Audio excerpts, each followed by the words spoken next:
Introdução. As práticas espirituais só adquirem sentido na vida cotidiana.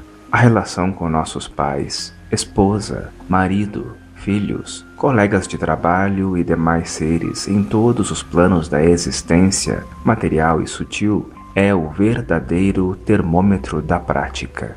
Um sinal de que há algo errado é nos considerarmos espiritualizados, praticantes disciplinados e zelosos, e ainda assim sermos tomados por desinteresse e falta de compaixão em relação aos seres que nos rodeiam.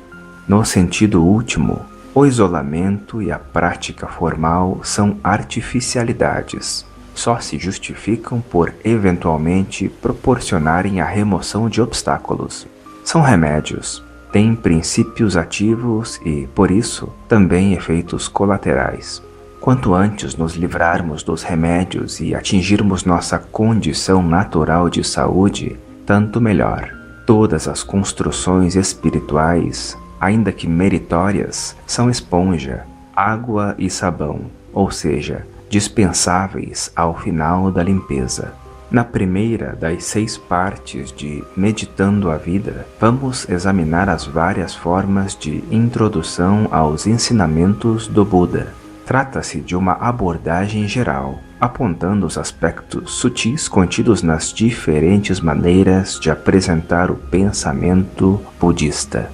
Em algumas introduções ao budismo, a ênfase é colocada em dukkha, ou seja, no sofrimento, e também no que dispomos de positivo para superar dukkha, as capacidades latentes de nossa vida humana preciosa. Outras vezes, o foco está no exemplo do Buda. Pode-se também compreender o budismo examinando diretamente o que o Buda ensinou, ou seja, as 4 nobres verdades e o nobre caminho óctuplo. Outros mestres introduzem os ensinamentos por meio de instruções sobre meditação e prática formal. Aos que fazem a abordagem por meio da natureza de bondade, amor e compaixão naturalmente presentes em nosso coração, explicando a transcendência e como isso espelha a essência de Buda. Há ainda o método Vajrayana, no qual o foco da meditação é dirigido às deidades que manifestam as qualidades da natureza de Buda, inseparáveis de nossa natureza, os Yidams. Outros grandes mestres desenvolveram a habilidade de apresentar o budismo como o reconhecimento direto da natureza ilimitada, presente em todas as manifestações. Na segunda parte, aprofundamos a experiência de nosso cotidiano. Todos os seres desejam ser felizes e evitar os sofrimentos, diz Sua Santidade, o 14º Dalai Lama. Se tomarmos essa motivação como referencial, teremos um instrumento seguro para avaliar nossas ações cotidianas. Reconhecendo com profundidade e sabedoria o que de fato estamos fazendo e a forma de ação que estamos usando, poderemos nos direcionar para agir como geradores de equilíbrio e felicidade. O tema dessa segunda parte é a maneira como os ensinamentos budistas proporcionam aprendizado incessante a partir da vida cotidiana. A terceira parte de Meditando a Vida é dedicada ao processo de educação à luz do Dharma. O processo da educação em nossa cultura apresenta um paradoxo. Quando a educação tradicional se estabelece em nossa mente, surgem estruturas cognitivas que nos permitem raciocinar e reconhecer de forma correta a realidade circundante. Essas estruturas, entretanto, não são totalmente abrangentes. Ao se estabelecerem, criam um processo automático de construção da experiência de realidade, deixando-nos aprisionados em suas opções. A estreiteza das opções só é percebida quando as estruturas cognitivas não mais proporcionam resultados satisfatórios, ou seja, quando a impermanência desaba sobre o conhecimento que antes parecia seguro e permanente, como acontece quando teorias científicas e paradigmas envelhecem. Vemos aqui que o problema não está num determinado tipo de estrutura, mas no fato de que o conhecimento baseado em quaisquer estruturas separativas é naturalmente frágil e precisa manter claro o reconhecimento do limite de suas verdades.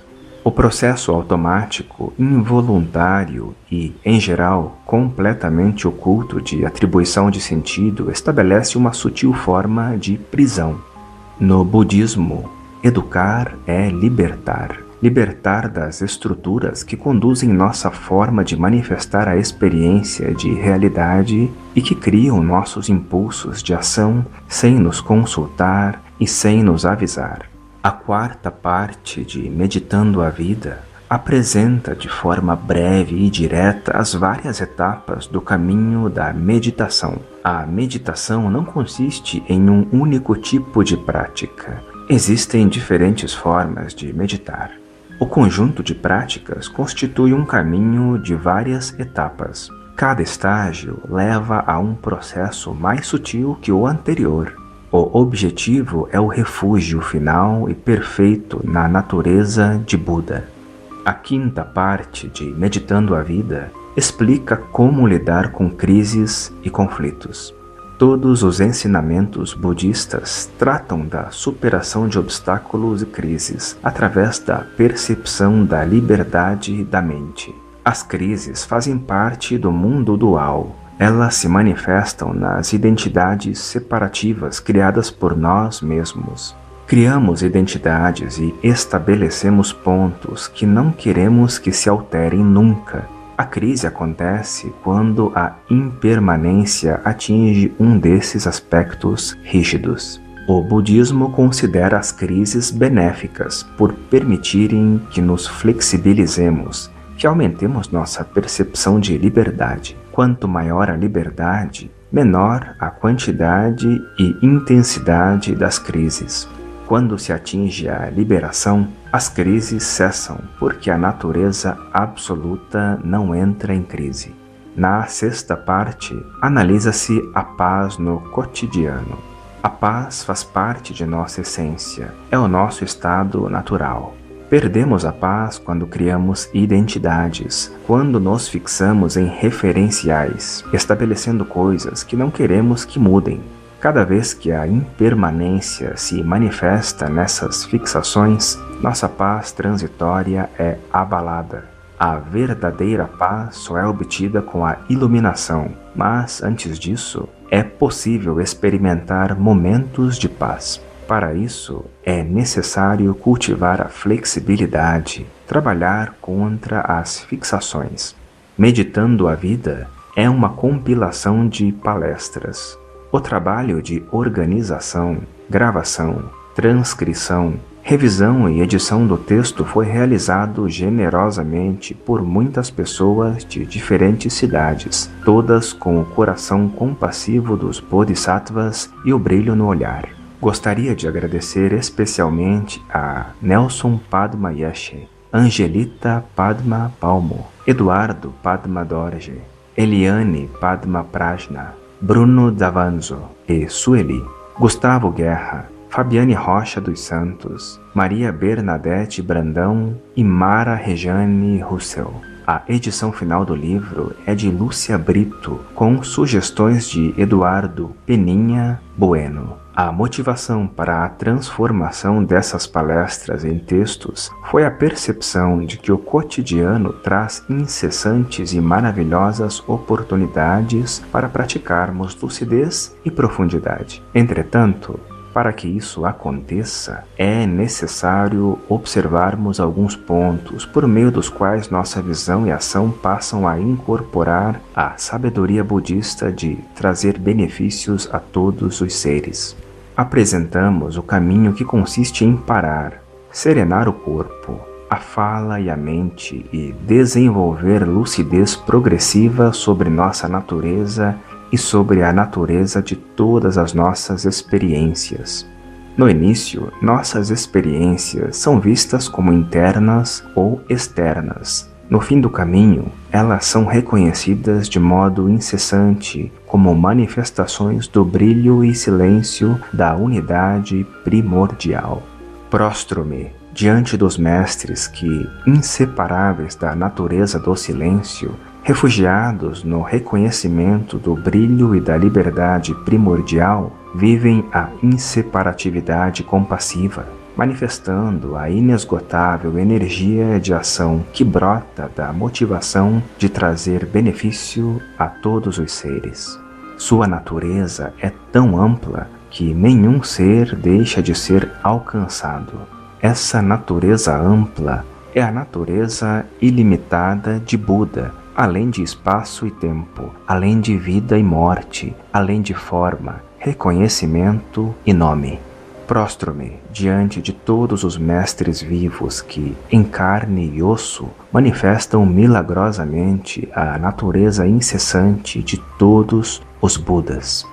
Lembrando a experiência cíclica de sofrimento pela qual os seres passam quando perdem o reconhecimento de sua natureza original, volto a mente e o coração a todos os Budas que trabalharam incessantemente e seguem produzindo benefícios incomensuráveis, ilimitados e incessantes, e refaço o voto de trabalhar para que o caminho do nobre sentar silencioso possa seguir produzindo o fruto direto da lucidez ilimitada, mesmo em tempos de degenerescência.